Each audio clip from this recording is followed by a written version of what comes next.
Assalamualaikum warahmatullahi wabarakatuh. Selamat siang, baiklah. Saya Ahmad Taudin akan mempresentasikan hasil TBR. Bab 1 yang pertama yaitu identitas buku. Identitas buku pertama, judul Prinsip-prinsip perpindahan panas. Pengarang Frank Wright, Arco Prijono, MSc. Edisi ketiga, penerbit Erlangga.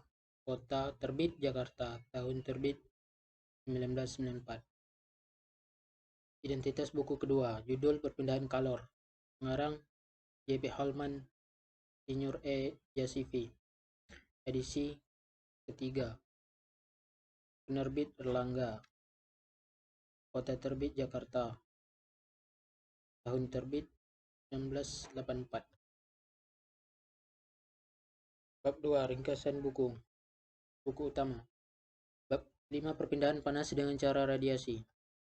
Radiasi termal, jika suatu benda ditempatkan dalam sebuah pengurung atau wadah yang mengurungnya dan suhu dinding-dinding pengurung lebih rendah dari suhu benda, maka suhu benda tersebut akan turun sekalipun ruang dalam kurungan tersebut hampa. Proses dengan mana perpindahan panas dari suatu benda terjadi berdasarkan suhunya, tanpa bantuan dari suatu zat antara atau medium yang campur tangan, disebut radiasi termal. B. Radiasi benda hitam. Sebuah benda hitam atau radiator ideal adalah sebuah benda yang pada suhu berapapun memancarkan atau menyerap jumlah radiasi maksimum mungkin. Panjang gelombang tertentu yang manapun radiator ideal adalah pengertian teoretik yang menetapkan batas-batas pada pancaran radiasi sesuai dengan hukum kedua termodinamika. Radiator ideal merupakan standar dengan mana ciri radiasi zat antara lainnya dibandingkan. Sebagaimana disebutkan sebelumnya, pengertian benda hitam adalah suatu idealisasi karena semua permukaan memantulkan sebagian dari radiasi yang datang. C. Sifat-sifat radiasi. Banyak permukaan yang dijumpai dalam penerapan di dalam perekayasaan tidak berperilaku sebagai benda hitam, guna memberikan ciri kepada sifat-sifat radiasi permukaan yang bukan hitam. Maka dipakai besaran-besaran tanpa dimensi seperti emitansi dan absorptansi untuk menggambarkan hubungan antara kemampuan pancar serta serap benda hitam. Yang ke D, faktor bentuk radiasi. Dalam kebanyakan soal di dalam praktek yang menyangkut radiasi, intensitas radiasi yang melintas antara permukaan-permukaan tidak banyak terpengaruh oleh adanya zat antara medium yang turut campur. Karena kecuali jika suhunya demikian tingginya hingga terjadi ionisasi dan iosiasi. Gas-gas beratom tunggal dan kebanyakan gas-gas duatom dan juga udara adalah transparan.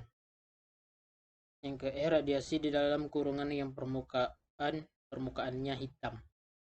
Guna menentukan perpindahan panas radiasi bersih dari suatu ke permukaan, kita perlu memperhitungkan radiasi yang datang dari semua arah. Prosedur ini dimungkinkan dengan membuat sebuah kurungan atau enclosure di sekeliling permukaan tersebut pada gambar serta menetapkan ciri-ciri radiasi masing-masing permukaannya. Yang B, buku pembanding. Bab 8, perpindahan kalor radiasi. Yang A, pendahuluan. Dalam bab-bab terdahulu telah ditunjukkan bagaimana menghitung perpindahan kalor konduksi dan konveksi, baik dengan bantuan analisa matematik maupun data empirik. Sekarang kita akan bahas perpindahan kalor modus ketiga, yaitu radiasi atau sinaran termal atau thermal radiation. Radiasi termal adalah radiasi elektromagnetik yang dipancarkan oleh suatu benda karena suhunya. Dalam bab ini mula-mula akan kita uraikan sifat dan keadaan radiasi termal itu, ciri-cirinya dan sifat-sifat yang dapat digunakan untuk menjelaskan bahan-bahan sejauh yang menyangkut radiasi termal. Yang ke B, mekanisme fisik. Ada beberapa jenis radiasi elektromagnetik. Radiasi termal hanyalah salah satu di antaranya. Apapun jenis radiasi itu, ia selalu merambat dengan kecepatan cahaya 3 kali 10 angka 10 cm per sekon.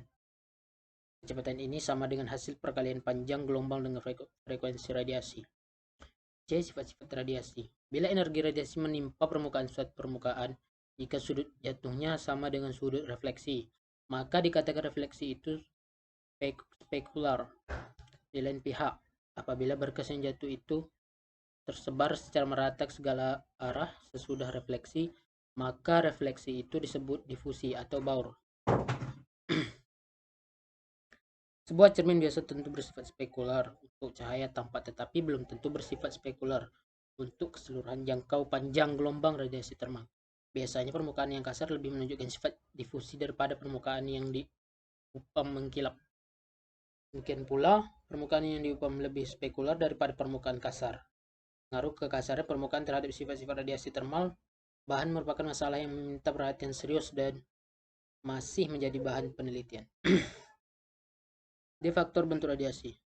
Nama lain untuk faktor bentuk radiasi adalah faktor pandangan atau view factor, faktor sudut atau angle factor, dan faktor konfigurasi atau configuration factor. Pertukaran faktor antar benda tak hitam. Perhitungan perpindahan kalor radiasi antara permukaan-permukaan hitam cukup mudah karena semua energi radiasi yang menimpa permukaan itu diserap. Masalah pokoknya ialah menentukan faktor untuk geometri. Tetapi apabila faktor telah ditentukan, perhitungan pertukaran kalornya menjadi sangat sederhana bila benda itu ialah benda tak hitam atau non-black bodies. Maka situasinya menjadi lebih pelik karena tidak seluruhnya energi yang jatuh permukaan itu akan diserap. Sebagian akan dipantulkan ke permukaan perpindahan kalor lainnya, dan sebagian mungkin dipantulkan keluar sistem itu sama sekali. F. Periksa radiasi. Salah satu cara untuk mengurangi perpindahan kalor radiasi antara dua permukaan tertentu ialah menggunakan bahan dengan refleksi tinggi. Cara lain ialah menggunakan perisai radiasi antara permukaan-permukaan yang bertukaran kalor. Selanjutnya bab 3 pembahasan.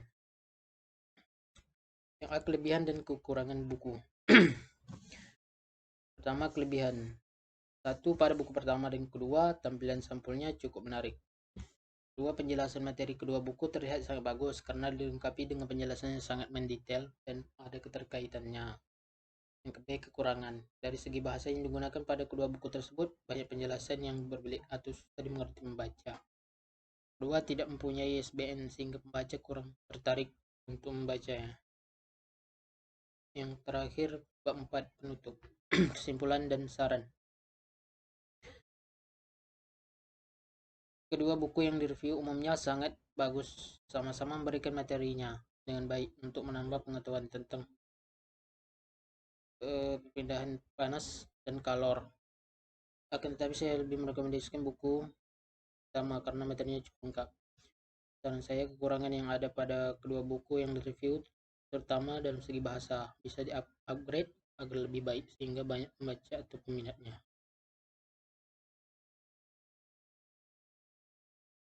Baiklah, demikian presentasi yang dapat saya sampaikan.